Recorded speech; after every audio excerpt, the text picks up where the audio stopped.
At para natin ang unang sasagot, kahon, ilaw, mini.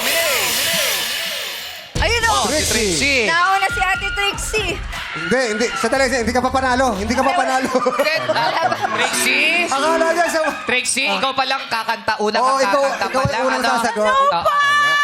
Magandang tanghali po, Madam Pipan!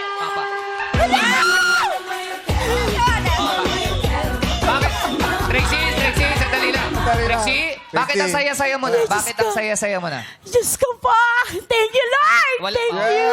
Pero, Bakit? Bakit ang saya-saya Bakit ba ang mo na? saya-saya mo? bakit ka Opo. nagpapasalamat ka na? Bakit umilaw? Kasi nga Una umilaw. po sa lahat, nagpapasalamat po ako dahil po napunta po ako dito sa Showtime! Yes! Tama naman. Oo naman. Oo. Pangalawa, bakit? Ano Bakit pa po ka yung nagpapasalamat?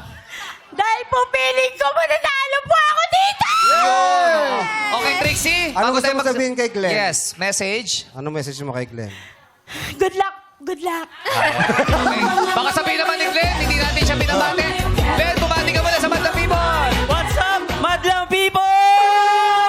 Kamusta experience mo? Masaya ka ba ngayon? Yes, sobrang saya ko po ngayon, Sir Bong, kasi nandito po ako ngayon sa stage ng Showtime. First time ko to eh.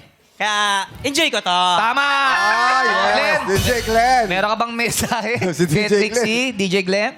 Ate Trixie. Meron ka bang mensahe? Good luck, te. Sports, laro lang tayo. Yeah, enjoy lang natin. Siyempre, Yeah. Enjoy lang. Yes. Okay. Kumakanta ba si Trixie? Trixie, kumakanta ka ba?